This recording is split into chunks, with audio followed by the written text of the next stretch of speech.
See, I've paid dearly for ignoring office politics. I used to think office politics was about snitching on people in the office, backstabbing them, making others look bad so you look good. Don't get me wrong, people do that. There was this senior manager that I used to work with.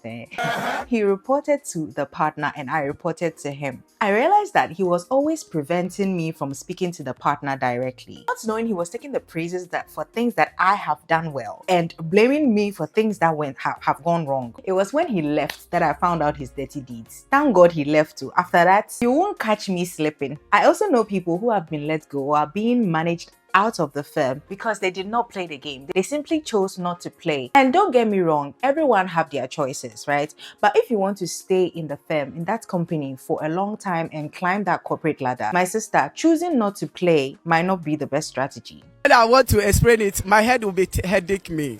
Yeah. Hi, welcome back to my channel. And if you are new, welcome. My name is Yvonne and I love to talk about my experiences. So if you are interested in content like that, please don't forget to subscribe. So today we are diving into a topic that no one really talks about. What might this be? Say it with me. Office politics. After a few years of being a manager, I realized it's all about understanding some unspoken rules, building relationships, and making sure you are not unknowingly sabotaging your own career. So whether you're new to the UK workplace or you just want to navigate office dynamics better, I've got some practical tips to help you stay ahead without losing your integrity and also some stories to share. So let's get right into it. Lose won't have it till I'm doomed in a casket. I ain't playing, got a weird mind. If you work gay. When I got here, I threw myself into my work and I thought to myself, okay, surely if I work hard enough, I'll get noticed and then I'll get the promotion that I want, right? When the time came for performance review, the manager that I reported directly to rated me as a high performer. So I thought, Alpha, smooth sailing. Where I work, when it's time for promotion or it's time for performance review, your performance is presented to a board and this board will decide who gets promoted and who doesn't. Unfortunately for me, there was this senior manager that was on the board that was part of the team that I worked in. She said that I was part of the team, but I didn't talk. I was so confused. What has talking got to do with the work and promotion? Listen, I'm sitting here talking to you because I talk to myself a lot, but I am an introvert. I was not promoted that year. Why? Pains. P-double-T. Pains. But we live and learn. So it dawned on me that the manager that I actually report directly to is not in charge of promotions. He doesn't decide who gets promoted. So I made it a mission to find out who sits on that board and who makes the decisions. Sometimes it's not the person with the biggest title, so keep that in mind. I also realized that everything is not done via email and all the communication is not supposed to be or should not be by email. So I decided to indulge myself in some casual coffee chats with the people in charge. I remember receiving feedback from one of my boss's boss that I shouldn't always send him emails and that I should come to him directly and we can have a chat. Right after that feedback, we went for work drinks and then I saw him and then I went to him and then we spoke about the feedback. And it wasn't that bad, right? I tried to understand where it was coming from. I am still learning about how to start a conversation with these people. And I'll get to small talk in a minute. How was your weekend doesn't always cut it in. What do you use as a casual conversation starter with your boss? I need ideas. There was this story that I saw on TikTok. Now, this woman is an executive director, by the way. She sits on the board and she's also part of the promotion panel. She said there was this time 2 people that she worked with applied for promotion, internal promotion. Why else would they be external promotion? Anyway, there was a lady with an ethnical name and then there was Ryan. And all you needed for you to get promoted was for 6 directors to nod and agree that they should promote you out of 15 directors or so. So when the name of the lady with the ethnic name came up, she knew who she was. She's worked with the lady before and she does excellent work, but nobody on the panel knew her name or even knew her. So apparently this lady doesn't turn on her camera during meetings or doesn't talk at all. And then there is Ryan. Ryan's work is substandard, but he has good communication skills and a great personality. Ryan will see the bosses in the office or a director in the office and say, "You owe me something." So immediately Ryan's name came up everybody knew Ryan, right? Everybody was nodding that, oh, Ryan is good, right? And surprise, surprise, Ryan got the promotion. Oh, what a shock! Oh, obitually.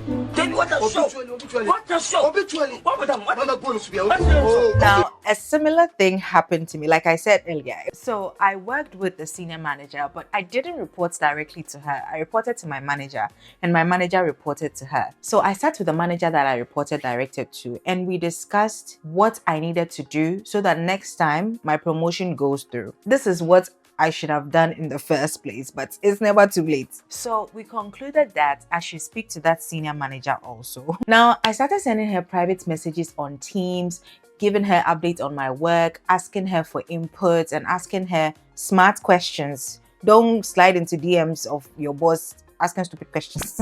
If you want to build a relationship with your boss's boss, I would suggest speak to the manager that you directly report to see if he can give you any input or any ideas on how to do that.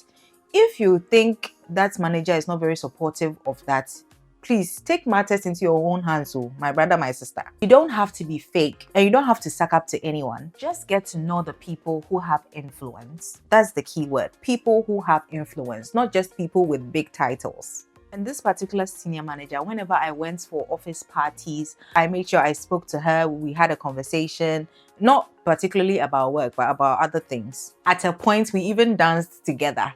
One thing about me is, if I set my mind on something, unless God himself come down to stop me. And just like that, I forgot I was an introvert. It was not helping me. And to move to a managerial or a leadership position, communication matters a lot. So talking has something to do with work. So remember I said I'm still learning how to start conversations with these people, right? Small talk is a skill, and if I can learn it, so can you. I am not perfect, but at least I am getting there. If you know me, you know that if I don't know something, I will move heaven and earth to find it. I will do research, Google, how to, ChatGPT. These two search engines, they hate to see me coming. So when I got here, we were always going for Thursday drinks, and I realized I suck at small talk. Back home, it's very easy. The chats flow easy, but here, you don't really know much about the culture and stuff like that. So you don't really know what to talk about. Then you find yourself in an awkward position where you would say, oh, how are you doing? How was your weekend? And then that's it. You don't know what else to say. So after my research, I discovered something called FORM. The F stands for family, right? So you're not supposed to get too personal, but after a while, you can ask the person, oh, how is the family? If you know that they have a family, you can ask, how is the family? And then they will start talking about stuff. If they don't want to open up about the family, that's fine. You can move on to O. O is occupation. Usually, if the person is new to the firm, you can ask them, oh, where did you initially work? Or where did you come from? Or something like that. And how was the work there like compared to what you are currently doing? And stuff like that. You see, it will also make the person start talking about themselves. And then the next thing is R, recreation. So you ask the person, oh, when last did you go on holiday? Where did you go? How was it? When is your next holiday planned? Where are you planning to go? Do you get it? So you have a lot of things you can actually talk about. And then there is M. So when you're done, you end with a message. You say, oh, it was nice talking to you. I hope we can catch up again over a coffee or a Teams meeting or something. And then you move on to the next person, and then you use the same formula, and then on and on and on and on. Before you realize you've spoken to everyone and you can be remembered that way. So the pro tips are avoid office gossip. This always backfires. You will always be, people will always look at you too like, this girl, this boy.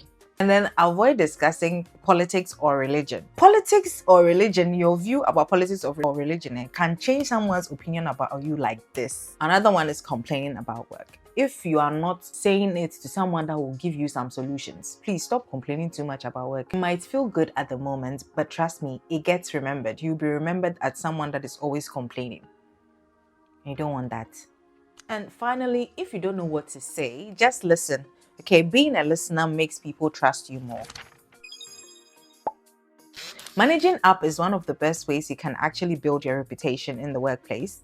What do I mean? When I joined my current firm, I was very lucky to work with this lady. Let's call her Jane. Jane was on top of her game and I learned a lot from her. So when I joined the team, she told me to set up a call with the manager to basically discuss his expectations. He also said I should try and understand his goals and make sure they align with the skills that I have. Another thing that I learned from Jane is proactive communication.